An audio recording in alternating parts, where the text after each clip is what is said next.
Hi, everybody. It's Tracy from Political Coffee, checking in with everybody on Monday, March 22nd. Hope you had a great weekend. Hope your week is kicking off well. Welcome to spring here in Michigan, where I sit. We're expected to hit 70 degrees, and that is quite welcome. But today, I also wanted to check in with you on an issue that's close to my heart that broke over the weekend, and it has to do with Stellantis, aka FCA Chrysler, formerly known as, should have been FKA, who has been, or which has been requested by the Cherokee Nation Principal Chief, Charles Hoskin Jr., to stop using the names Cherokee and Grand Cherokee on all of its Jeep models. They've been doing it since 2013, and they were asked to stop this practice before. It is not culturally appropriate. So what if old cars had new names? I think the same thing for sports teams. Turning to Chief Hoskin, he says, quote, "I'm sure this comes from a place that is well intended, but it does not honor us by having our name plastered on the side of a car. The best way to honor us is to learn about our sovereign government, our role in this country, our history, our culture, and language, and have meaningful dialogue regarding federally recognized tribes such as the Cherokee Nation on cultural appropriateness." So why do I have a special interest in this issue? Well, as it turns out, I come from a big three auto family.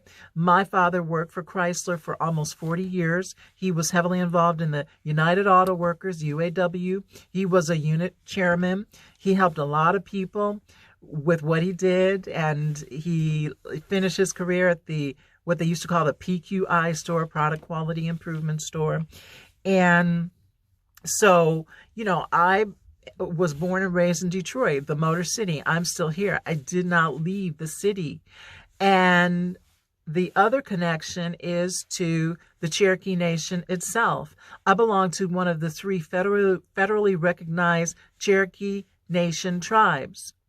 I belong to the Eastern Band of the Cherokee Nation. And I actually am a lineal descendant. I originally, before we did a genealogical study, was under the impression that I have 1/32nd blood quantum, which does not qualify me for membership in the tribe. But the genealogical study recently revealed that I have a great-grandfather, not a 2 times great-grandfather, but a great-grandfather who appears on the Baker roll. That means that I have 1/16th blood quantum, and under the rules of the Eastern Band of the Cherokee Nation, that will qualify me for a tribal membership, for a tribal card, and an enrollment ceremony, and I'm going to petition the tribe to that end. So the number one tribe in terms of sheer numbers is the Cherokee Nation out of Oklahoma, and then there's the United Kiowa Band of the Cherokee, also out of Oklahoma. Now, what's the difference between the Cherokee Nation and the United Kiowa Band of Cherokee compared to my tribe? The Eastern Band of the Cherokee. This is one of the face masks that I got on Redbubble. I think it is so cool. I'm going to model the other mask too. Well, the big difference is that my tribe, my ancestors in North Carolina, they didn't walk the Trail of Tears. They stay behind. It was a very small group, about 800 or 900. And so that's why they didn't end up out in Oklahoma, where Cherokee Nation is, which, has significant numbers in terms of tribal membership. And so my ancestors stayed in North Carolina, and they're still there to this day. And the difference in the seals, now I showed you one of the face masks that I got on Redbubble for Cherokee Eastern Band of Cherokee Nation, and the difference between our seal and Cherokee Nation is the star. The Cherokee Nation star is more detailed, a little bit more pronounced, but this is the same with this ivy deal here. And it's, very similar because we all come from the same constellation of the Cherokee. And so it's an issue close to my heart, especially since none of the Cherokee tribes were ever cut in on any of the profits. Chrysler made a heck of a lot of money using that brand name, and it's very popular. I love the Jeep. My favorite was actually the Commander, and they discontinued that. I like the new Gladiator too. There's some controversy surrounded with the Gladiator name. That's another video, I'm sure. But I love the Jeep. I just don't love the name.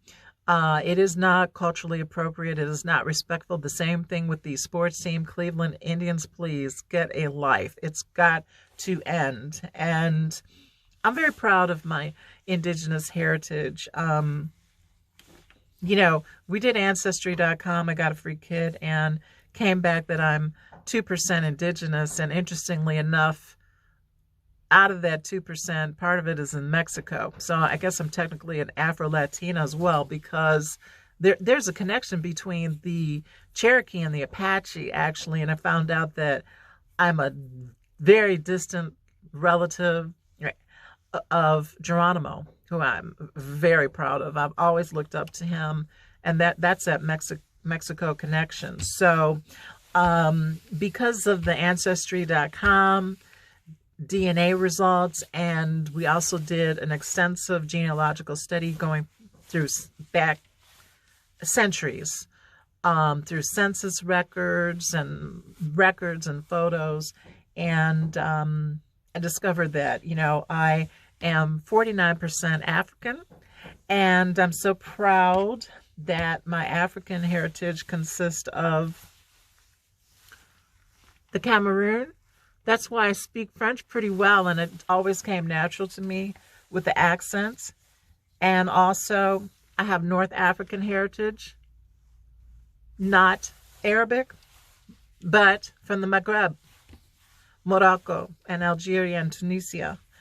And that comes with its own culture, language, the whole 9 yards. On the European side, I'm significantly Scottish, up to 25%. Always loved Sean Connery, James Bond. Always had an affinity for Scotland. And it's why in my other work, I can do that Scottish accent very well. I wasn't really seriously trying to do it just then, But back to this issue with Cherokee Nation. I really hope that Stellantis does the right thing. Up until now, they've been mum's the word. They haven't responded. I want them to respond. Chief Hoskin deserves a response. The tribe deserves a response. This is a way to move forward. There's a reckoning happening all across the country. Past wrongs need to be corrected. This is a wrong. It needs to be rectified, and it needs to be rectified soon. And I do believe that Stellantis needs to make a donation to the Cherokee Nation as a show of goodwill. So I wonder what you think on the issue. Some people think, oh, everybody's so sensitive. This is politically, the PC movement, political correctness run amok. No, I don't think so. No, and I'm all for free speech and the First Amendment, but this is disrespect. This is disrespect to my people. And so, again, I wonder what you think. And I want to remind you that this Saturday, Attorney Robin McCoy and myself will be co-moderating a special expungement seminar via Zoom and Facebook Live, and loaded up on our YouTube channel. Please remember to like, subscribe, and share. And we're going to be talking about Michigan's new clean slate law. You're going to get the 411 on everything rolling out on 411. And you'll find out who qualifies and, how you can go about applying. And what about automatic expungements? Those are going to be happening too, but not until December 2022. So an all-star panel of state lawmakers and federal lawmakers and lawyers and experts and noted authorities are going to be in the House answering questions. I'm going to try to take questions via Facebook and I don't know if we're going to be live streaming on YouTube, but we're getting there. We're getting ready to roll out a website, and we'll be able to do a multicast. So, but at minimum, you'll be able to watch the broadcast when it's convenient for you and share it with your friends, because there's going to be a lot of great information for you to be able to empower yourselves and empower Michigan. So thanks for listening. I hope you're having a great Monday, and I'll talk with you soon. Tracy out.